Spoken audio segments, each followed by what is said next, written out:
That was awkward. Anyway, this is Billy Core from the Carolina Circle Mall Wiki. Today is Monday, January the 27th of 2014. And you're looking at a Packard Bell we haven't seen in probably over a year. Maybe not. Probably over a year. This is the Packard Bell Legend 406 CD. Not the 402 CD that I also have. This is the 406 CD. What's interesting about this Packard Bell is that it seems like in mid to late 1995, Packard Bells sold more of these models of Packard Bells of 406 CD, more than any other Packard Bell ever manufactured, because for the last several years of researching Packard Bells, I always find info and eBay listings and Craigslist listings for this particular model Packard Bell more than any other model. And also, it's interesting to note that a lot of times, especially at Best Buy, the Legend 406 CD was a lot of times advertised side by side in the same ad with the Legend 822 CDT. The 822 was the high-end model, 406 CD was the low-end model. Because the 822 here came with a 100 megahertz Pentium processor, a 1.2 gigabyte hard drive, and 16 megs of memory. 406 CD came with a 75 megahertz Pentium, an 850 megabyte hard drive, and only 8 megabytes of RAM. So this was the lower end model, the more affordable option. Now the reason I'm making this video is because, believe it or not, tomorrow I will be getting rid of this computer. Had a good 2 years with it, but it's time for it to go on to bigger and better things.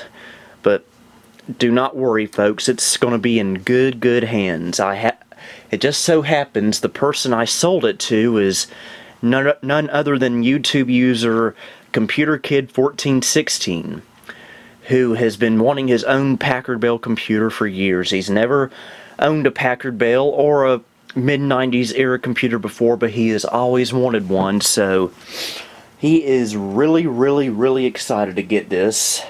And I'm hoping to get it mailed to him tomorrow. But anyway, so I thought I'd make this video as kind of like a farewell video for the Legend 406 CD. So I figured it's better time than any to do an update video on it. Now, when he told me he wanted to buy this for me, first thing I did was I got it out of storage, put the parts back in. It's I upgraded it a little bit. I forget how much memory is in it right now. I think it has 64 megabytes of RAM, which is a whole lot more than the 8 that came in here originally. It's got the original NEC CD-ROM drive, and not to mention, I also upgraded the hard drive because, well, for one thing, the original 850 megabyte drive that I had crapped out on me about a year ago. It was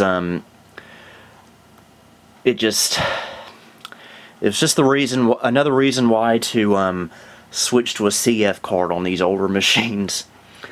But I happen to have a 10 gigabyte hard drive to put in here as a 10 gigabyte Seagate drive. Now, due to the age of this computer, it's only able to see 8 gigabytes of it, but that's no big deal. And I was able to utilize it just fine, as you'll see with what I did to it, because Graham, aka ComputerKid1416, requested that I make a slight little modification to this in the software area of things, which we will take a look at right now. So we'll switch the input on my main monitor here, and here we go.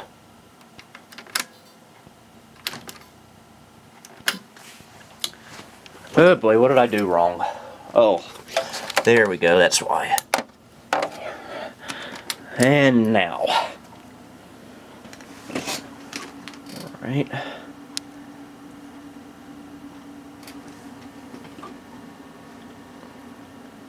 booting just fine.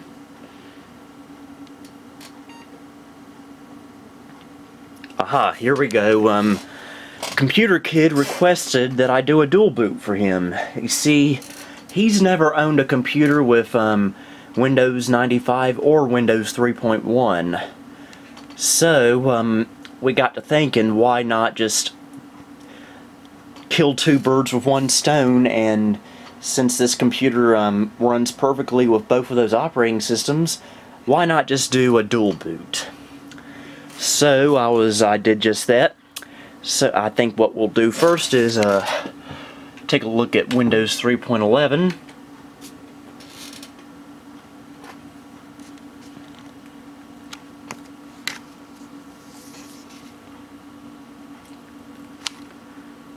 Just realized I don't have any speakers hooked up. That might be a problem, because I was going to play a computer game in just a moment on here.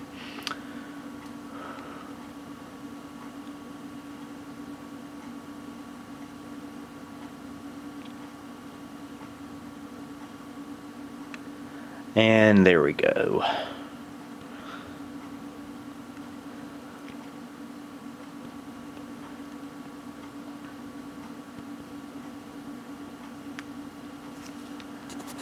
Shut up, Microsoft Office. I don't need your crap right now.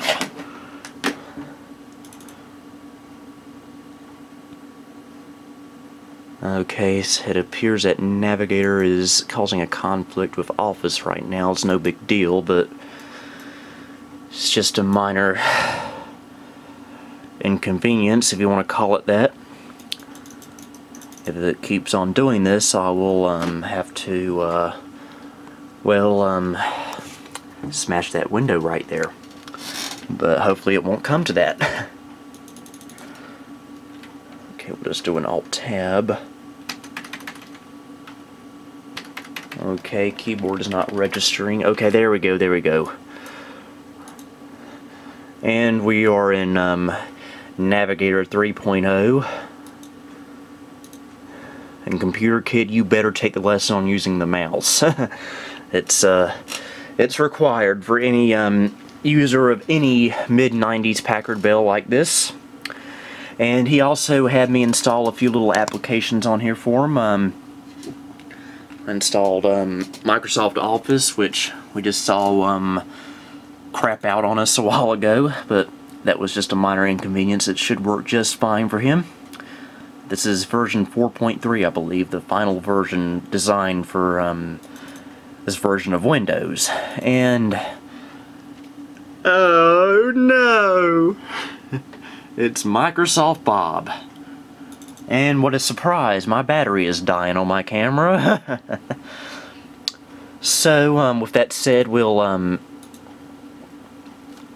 reboot. I'm going to see if I can get this camera plugged into an outlet and see if I can get some speakers hooked up so we can check out the Windows 95 section of this Packard Bell. So I will be right back. Okay, I dug out some of these generic Dell speakers. Took me a while to find a proper AC cord for them, but I think we should have pretty good sound now. So we will reset and do a little bit of partying in Windows 95.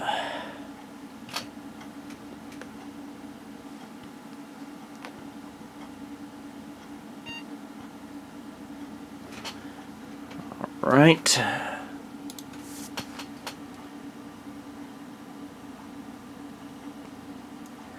Yeah, I installed the Microsoft Plus pack on here for Graham.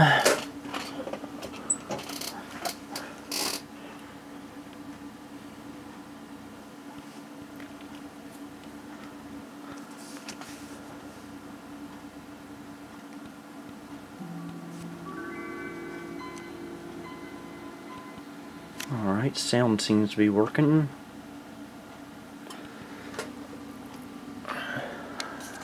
I hope Office 95 doesn't give us any trouble. Packard Bell. We offer you two computing environments to choose from: Packard Bell's Navigator or Microsoft Windows. You may also begin by taking a quick lesson on using the mouse. Computer kid, once again, you better take that mouse lesson or else.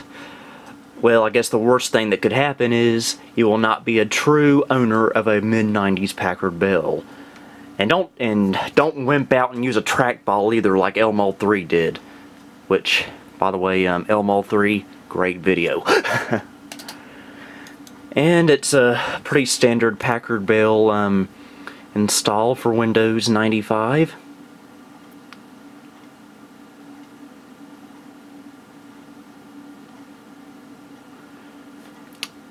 Okay, we'll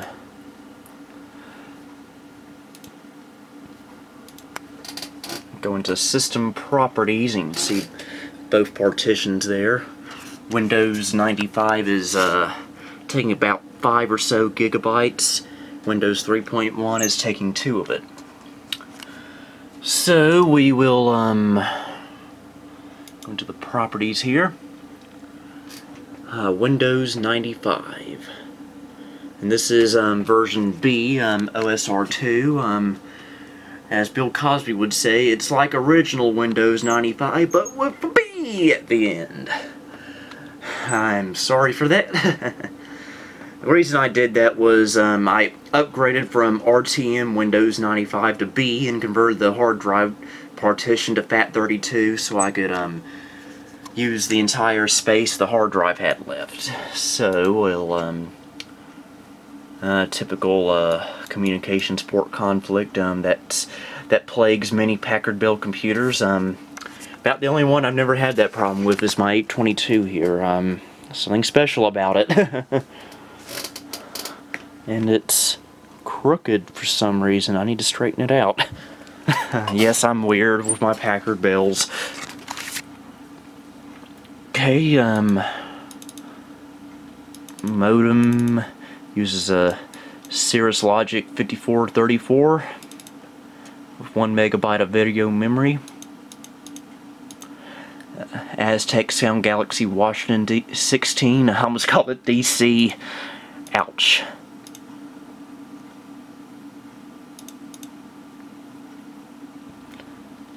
Monitor is unknown because I have a 2013 model LG high definition monitor hooked up to a 1995 Packard Bell Legend 406 CD, and it's certainly not going to recognize it, but it works. NEC CD-ROM, the original that shipped with this.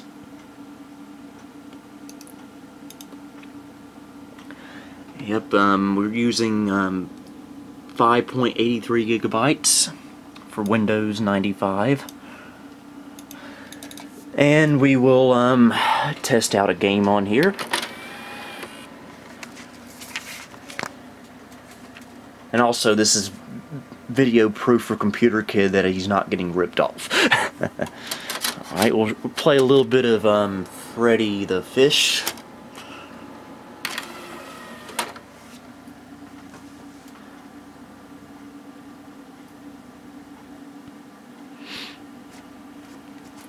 Alright.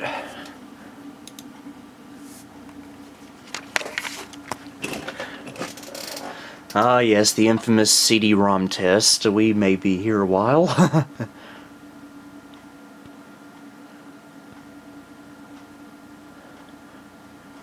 But hey, it's my last night with this awesome Packard Bell. I want to spend some time with it. But don't fret, folks, you will see this computer once again just on Computer Kid's channel. And let me assure you, he is so excited about this computer, and I don't blame him. I remember when I got my Legend 1510 Supreme back in 2005. It was quite an experience. And once you start with one Packard Bell, eventually your collection will grow if you're not careful enough, like I was. Alright, we're finally in.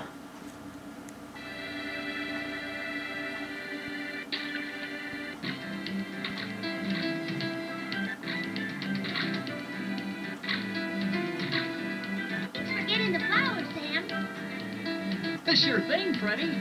Here, I'm going to change setting here Goodbye, Freddy. on the proper keyboard. Okay, there we go. Whoa!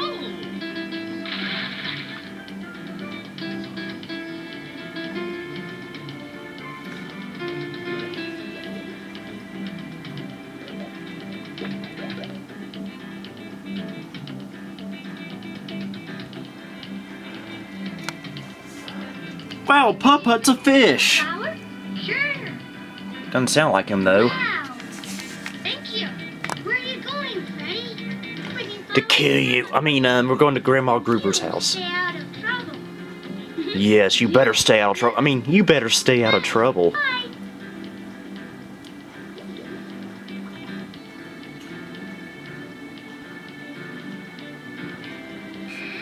Alright, we'll skip through all this mumbo jumbo. Mumbo jumbo. Where did that term ever come from? Must be some Mayan thing.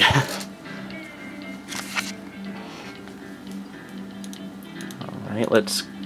Ugh, hate hiccups. Hi, Luther. What are you doing? I'm trying to swim a loop-de-loop. Ow! Hey, Freddy, bet you can't swim a loop-de-loop. It's easy. Okay, I'm gonna change another I'm gonna readjust this here. Let me try again. Ow! Look, Luther, a bottle. Wow, a bottle. Yeah. It says, to find Grandma Gruber's treasure chest, go near the beach. And we're gonna roll our bods. Roll our bods. We need to find As Chris Rogers would say. That's where the kelp seeds are. If we don't find them soon, all the fish are going to die. Kind of gruesome for a children's game, don't you think? But then again, it was the 90s. Everything wasn't politically correct now, like it is now.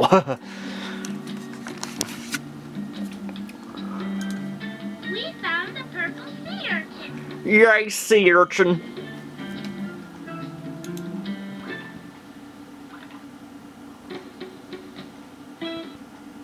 Oh yeah, the morons of the game.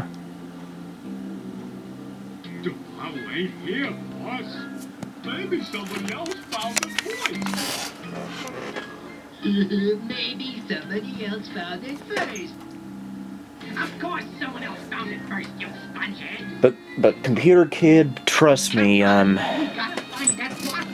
you will be able to play games like this one and many others with this computer. You're gonna discover a whole new world that will pretty much take over your life. So, welcome to the club. Oh, my favorite song from this game.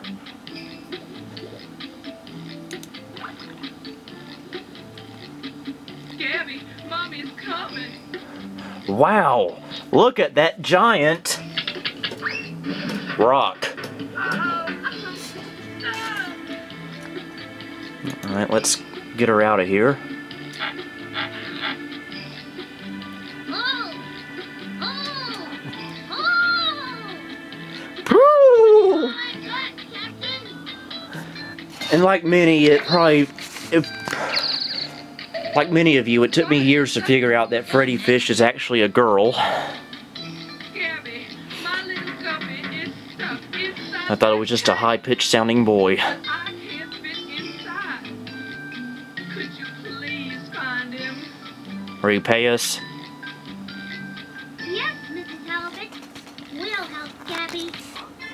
She's not going to pay us though, so we will exit the game. Take it out of the CD-ROM. Slap it up there for now. And, ladies and gentlemen, I am about to shut down the Legend 406 CD for the very last time. At least for me. At least for me. So, alright, here we go, folks.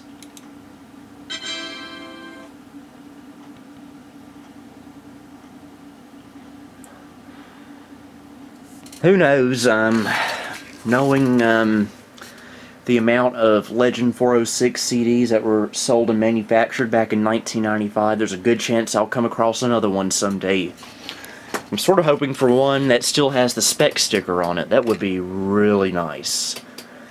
But for now, this is Billy Core signing off on January the 27th of 2014. Good night, everybody.